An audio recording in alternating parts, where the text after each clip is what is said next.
And today, guys, the newest Bedrock beta out now. New armor trims, new pottery shards, and a whole new block. This Sculk catalyst sensor.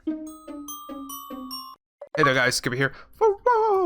Skippy6 Gaming, guys, coming to you from a brand new 1.19.80.22 Bedrock beta world. I called this the wrong name before. It's a calibrated Sculk sensor, so save yourself the harassment in the comments. So yeah, new stuff that was added in addition to you know, the usual cherry biome sniffer type jobber is armor trims. They came last episode, but yeah, right here, 5 new armor trims right here. I'm going to go over all of this. I'm just telling you the Sculk, the new calibrated Sculk sensor and how it works.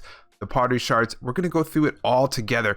Let's just do over the changelog real quick. And okay, guys, it starts off with this one right here. Guys, there's a link to this if you want to come read it for yourself. Basically a bunch of, you know, mumbo jumbo right there, basically telling you about the Sculk sensor is here now, and the editing of signs. So those two new big things are kind of what we're looking at here. Let's just jump to it. Okay, so under the experimental features toggle, guys, make sure you hit the toggle to get these things. A new variant of Sculk sensors, which allows you to filter vibrations based on their frequency level. They are not found naturally and can only be crafted. They can be crafted with 1 Sculk sensor and 3 amethyst shards in the crafting table. One side of the calibrated Sculk sensor can receive redstone signal as input. The strength of the signal is the only vibration frequency that the Sculk sensor will listen to. Yeah, so basically it's redstone that will be able to pick up only specific signals. So yeah, I think that's the direction they're going here.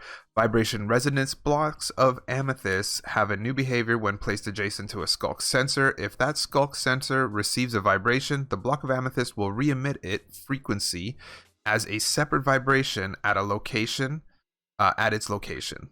The behavior is called vibration resonance and allows players to move vibration frequencies across long distance without having to recreate the vibration naturally. So maybe this will be like telegraphing. You're going to be able to send this frequency, and then when it gets wherever, you're going to be able to trigger something. Sign improvements, guys. They now have improved customization options.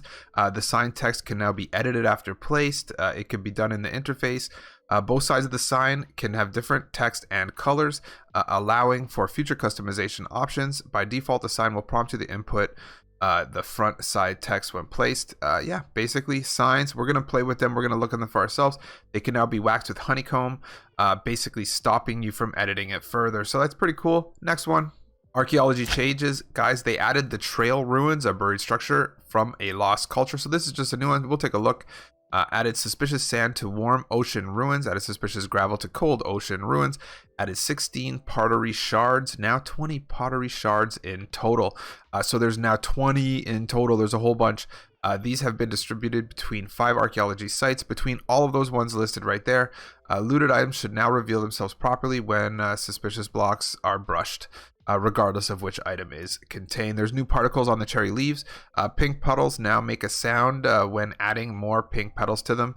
The sound noted there is in the players category. Fixed bugs and features, guys. Temporarily reverted recent adjustments made to the potion effect. So potions got back moved here.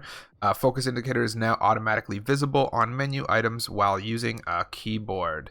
Gameplay changes. Player's camera no longer appears inside blocks when sprint and swim are held. Players are now forced to stop flying when forced into a 1.5 block tall space. Sneaking without the experimental toggle no longer overrides custom collision boxes. Shipwreck supply chests are no longer missing for vanilla parity. Marketplace changes listed right here. We don't care about that, right? Blocks fixed clipping error inside hopper. Mob changes. Mobs will again take damage when standing on an incomplete block next to a campfire. Graphical changes fixed a bug that caused the text on signs to not be displayed with ray tracing enabled. I keep seeing that. Touch controls enabled the new stack splitting UI. User interface changes. They fixed a crash that could occur when opening My Packs tab. New first time sign and screen will no longer appear on subsequent launches. Fixed an issue where gamepad icon would overlap the feedback window, and a few more issues there. Read them if you want. I think it's time to get into the game. Okay, so yeah, basically, long story short, in the changelog, it was missing these because this was tweeted later on. You know, King Be Dogs or whatever. Basically said they missed it in the thing. They missed it in the changelog. So I did one. This is the silence one here. I went through a few of them. This is the templates for them. You know, some more armor trims, looking cool, looking fun. We have our basically our sign improvements. This is going to be a big one, guys. How awesome is this? Okay, so a sign. Let's start this right from scratch. So first of all, you can put down a sign. You can write anything in the sign. So like normal, you leave the sign, it's there, but now you could click back into the sign. How awesome is that? In addition, you can go to the other side of the sign and you could write the same exact thing and leave, and it's there. Go in, edit it. But then if you really wanted to, you could go in here and grab the honeycomb. Bang, you've waxed the sign. So now I'm imagining I'm not imagining, but I'm pretty confident that you're not allowed to go back in now. Yeah, and there you go. So this is a new one. It's under the toggle. I like it. It's going to be good. Mixed with several other different uses of signs, this is definitely the way to go. Yeah, these are both waxed, so we have to start again. And yeah, so the shards are going to go all the way around here. I might as well talk about these guys. There is now 20. So they added 16. There was 4 before, and now there's 20. This adds up to 20, even though I feel like I might have doubled one up. I don't know, but you can see they're all different kind of things now. A wither skeleton head. You know, you can see what a crossbow, a dog, a heart, a potion bottle, a creeper, a fishing rod. You know, whatever. All the stuff to add to our already abundant and fruitful pottery. And yeah, so basically there is now even additional archaeological sites and stuff like that. So if I can get some pictures of them, I'm going to definitely flash them up for you, try to give you a view of what these new places with the new suspicious gravel are going to look like and how they look.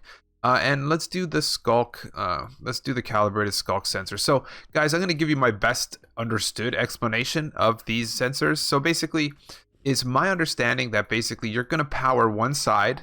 You power one side of this Sculk catalyst. You make him with a regular Sculk and 3 amethyst shards.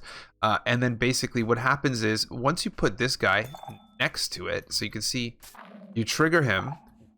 But basically if you put this guy next to it and then you power the redstone torch, it's going to make it so it now only accepts signals of however long or however much this signal is. Guys, this just came out like half an hour ago, so I'm not going to get any further into it other than I think that's how it works. Basically, they want to make it so that you can have this communicate with this from far distances away.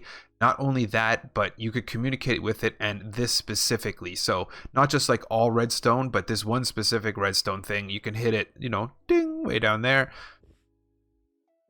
And so, yeah, they did the cherry blossom biome. So basically, when you add petals here, it makes noise. It didn't before, I guess. I feel like it did before, but you can see there's a little tick, tick, ticks. Honestly, I'm telling you right now, guys, I'm not a biggest fan of the sniffer. He kind of has the most annoying noise, and he makes it all day while I make my videos. So, yeah. Okay, guys, that's it. That's all. We've gone through everything. Signs, the shulker, all this stuff. Guys, how awesome is this? Hopefully we will see some more stuff next week, guys. Catch you on the next one.